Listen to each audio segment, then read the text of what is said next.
Cameras all good at the back? Excellent. We're going to start with James Cole from Sky, and then we'll go to Joe from the BBC, and then we'll open it up to everyone else. We'll do a separate UK written as well afterwards. Go ahead. Hi Ben, you've named the team. Jofra Archer is back. How excited are you by that prospect? Yeah, really exciting. I think it's great for English fans, but also for Joff. It's been, like a long time coming for him. I think his the way in which he's handled the injury setbacks over that period has been very commendable, and then the way in which he's got himself back onto the field and playing cricket over a long period of time now. It was exciting to have him back into the squad and in contention for last week, but now that we can say he's in the playing 11, very exciting for the group, but also I think a pretty great day, and I think Josh's going to be pretty proud of himself that he's managed to get himself back here after two pretty big injury scares. What can he add to the bowling attack that maybe others can't? I wouldn't ever like to go into it like that. I think it's a case of we've had two tough games, a lot of time in the field, and got through some overs as a bowling unit. So you get to this position here with back-to-back Test matches, and you feel it's the right time to get some fresh legs in. And it was exciting that we had the ability to be able to call on someone like Joff. A lot of England fans will remember him from 2019 and the spell here. Can he get back to that level, or might we be seeing a slightly different form of Jofra Archer with the Revsportz? No, definitely. I think when he's played for England, I know it'd be in the short format. I think it's obvious whenever he does get the ball in his hand, there is that sort of that change in the game. I think the opposition feel it as well because they know what he can do in a spell. I don't think there's any reason as to why we can't see Jofra Archer operating at a level like we've seen here on Lords in his debut. And how do you plan to use him? Will you use him in shorter spells than perhaps previously?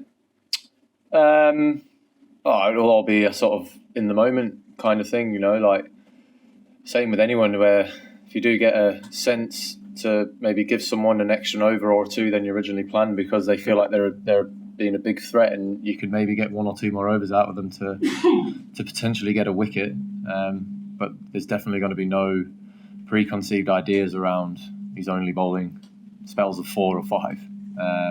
Definitely not. And how much help will he and the others get from the pitch here? Have you had a good look at it? Lords generally it plays out the same way whenever you tend to play. There's always seems to be a little bit in it on days 1 to 2, and then if anything it probably speeds up as the game goes longer. I watched a bit of the World Test Championship and it was the same there. I don't know. And how are you feeling after Edgeworth's done a quick turnaround? Tough test mentally, no doubt. And also, how do you feel about your batting at the moment? I'm good and good. Feeling good? Yeah. Thank you very much. Sweet. Joe, go ahead. And was there a temptation to make any more changes in the team? I know people were probably wondering about that with the tight turnaround, and the bowler's got a lot of overs in just the driving class. I know obviously it has ongoing issues.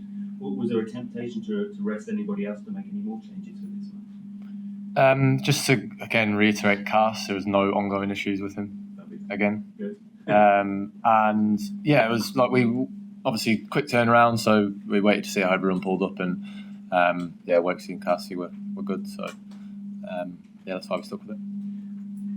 It's been a really tight series so far, 1-1, and for such a big marquee 5 Test series, I think that's what everybody hoped for and what everybody expected.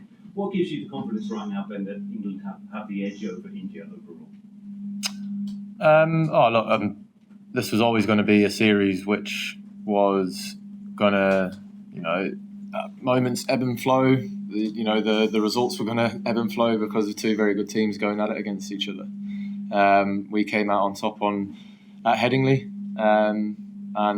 they come out on top at obviously the last game. I think when you have two good sides going at it against each other, you are going to see that.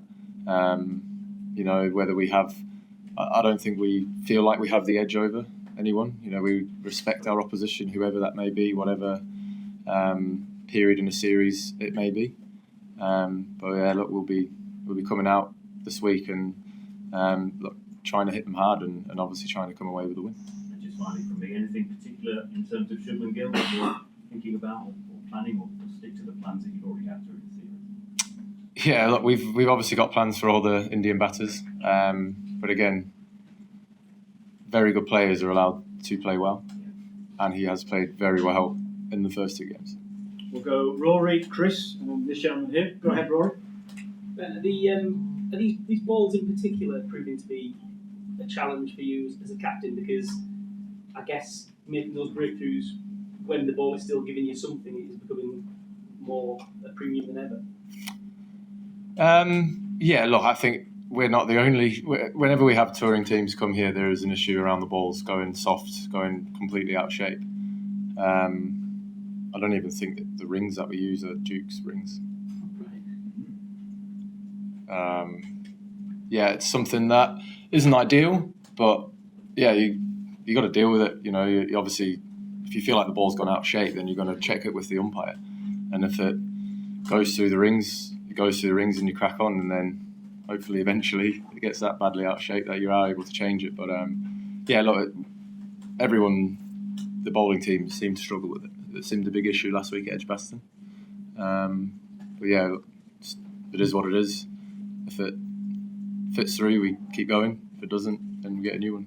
And can I just ask you, as a captain, what you made of Leon Mulder's decision to declare on himself when the 400 was in sight? I mean, I don't know. Sometimes you've had Harry go to 300. Is that a decision you'd ever make, or do you think you let him crack on?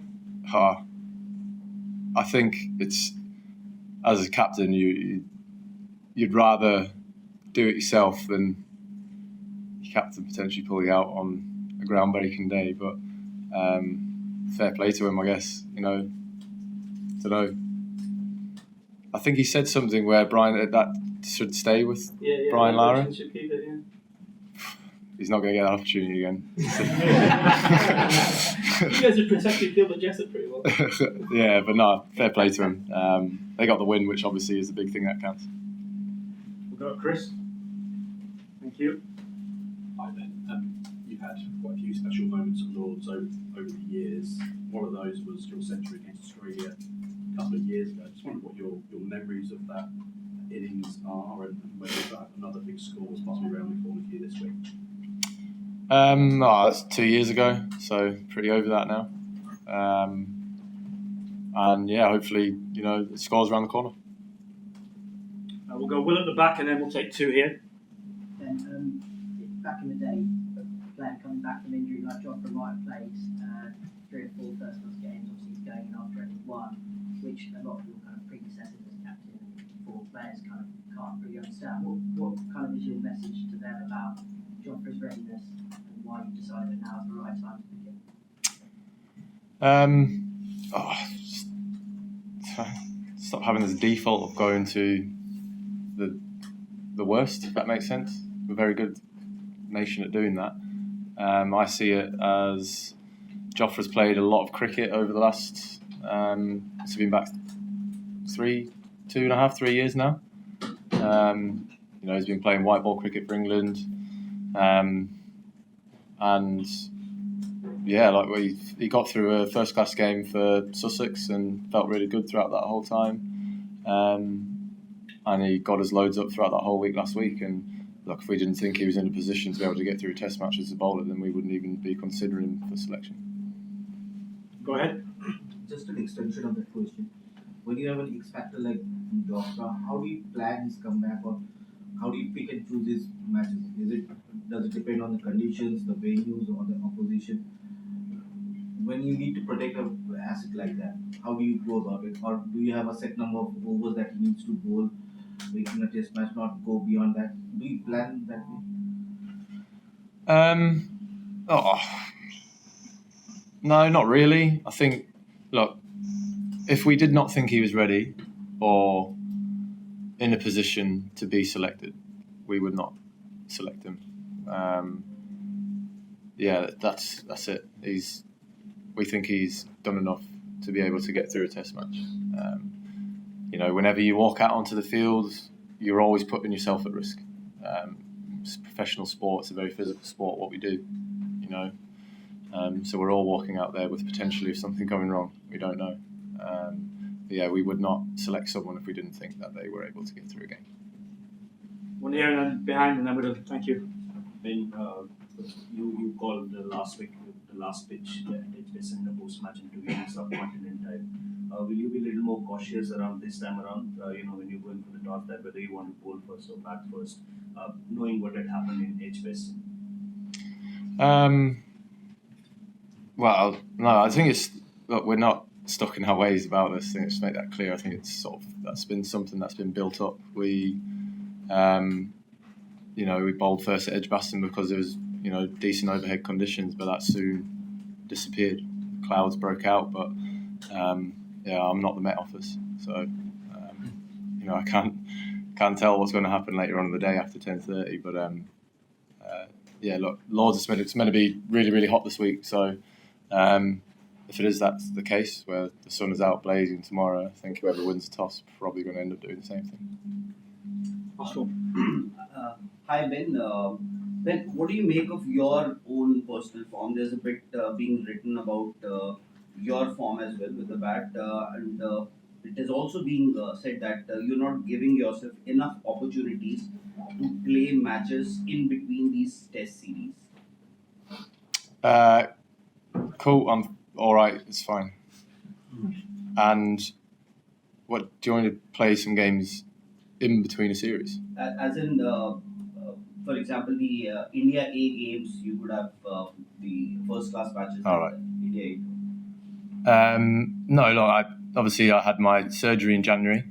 The priority for me was getting myself into a physical position to be ready for this India series, and Zimbabwe before that.